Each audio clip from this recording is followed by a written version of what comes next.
Hi friends, welcome to Kalki's kitchen.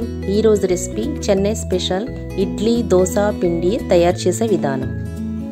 ఈ పిండితో ముఖ్యంగా ఇడ్లీ, దోశ, ఊతప్పం, గుంత పొంగనాలు, పునుకులు ఇంకా చాలా రకాల బ్రేక్ఫాస్ట్ ఐటమ్స్ తయారు చేసుకోవచ్చు. 8 to 10 డేస్ వరకు ఫ్రిడ్జ్లో స్టోర్ చేయొచ్చు.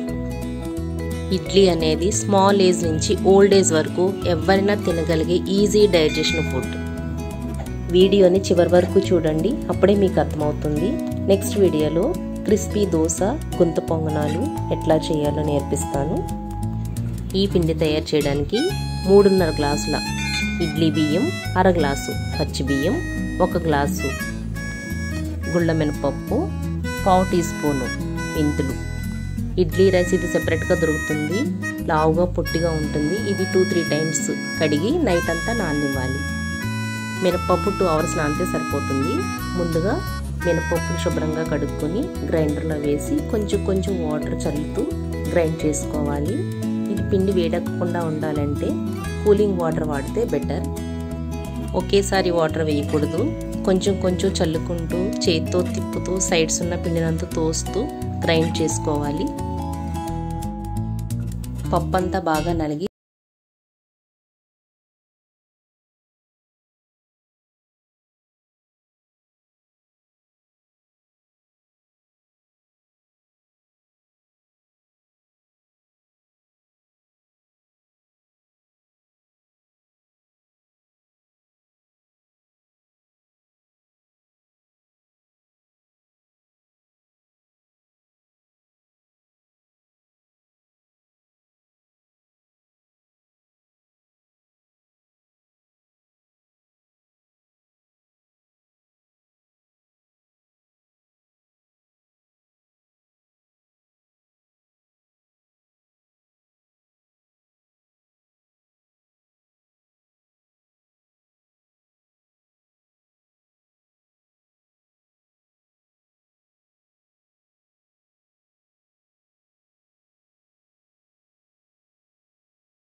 ఎక్కువగా ఉంటుంది కాబట్టి నైట్ అంతా అట్లా ఉంచేసాను.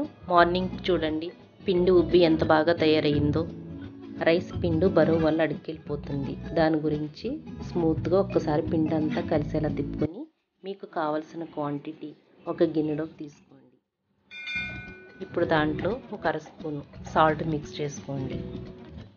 మిగిలిన పిండినంతా ఒక డబ్బాలోకి తీసుకుని ఫ్రిడ్జ్లో స్టోర్ చేసుకోండి. మీకు కావాల్సిన క్వాంటిటీ తీసుకుని మిగిలిన పిండిని ఫ్రిడ్జ్లో పెట్టేస్తూ ఉంటే 8 to 10 డేస్ వరకు పిండి పాడవకుండా ఉంటుంది. ఇప్పుడు ఇడ్లీ రేకులు తీసుకుని ఆయిల్ అప్లై చేయండి. దీనివల్ల ఏంటంటే ఇడ్లీ అంటుకోకుండా ఈజీగా వచ్చేస్తుంది. పిండిని ఫుల్గా నింపవద్దు, కొంచెం గ్యాప్ ఇవ్వండి. ఎందుకంటే ఇడ్లీ ఉడికిన తర్వాత సైజు పెద్దదవుతుంది, దానివల్ల రేకులకు అంటుకునే అవకాశం ఉంది. ఇవి స్మాల్ ఇడ్లీలు, చిన్నపిల్లలు చాలా ఇష్టంగా తింటారు. చూడ్డానికి కూడా చాలా క్యూట్గా ఉంటాయి. ఇడ్లీ రేకుల్ని స్టాండ్లో సెట్ చేసేటప్పుడు ఇడ్లీ పైన హోల్స్ వచ్చేలా చూసుకోండి. ఇడ్లీ పై ప్లేట్ కత్తుకోకుండా ఉంటుంది. స్టవ్ ఆన్ చేసి ఇడ్లీ స్టీమర్లో 1 గ్లాసు నీళ్ళు పోసి ఇడ్లీ రేకుని దాంట్లో సెట్ చేయండి.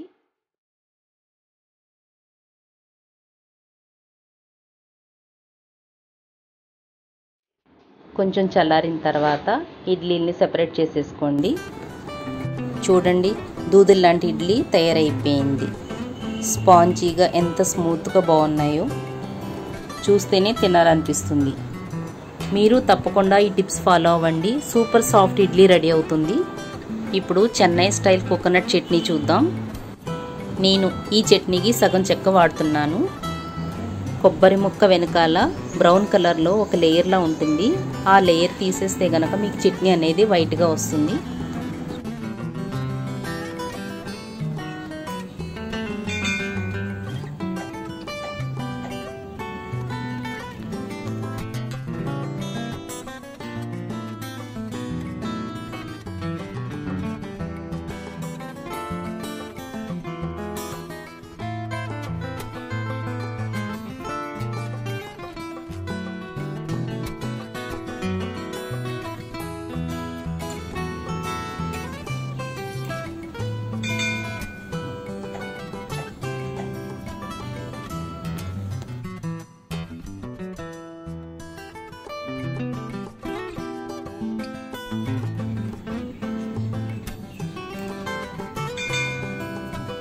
మీకు ఈ వీడియో నచ్చినట్లయితే కల్కీస్ కిచెన్కి please like, share and subscribe.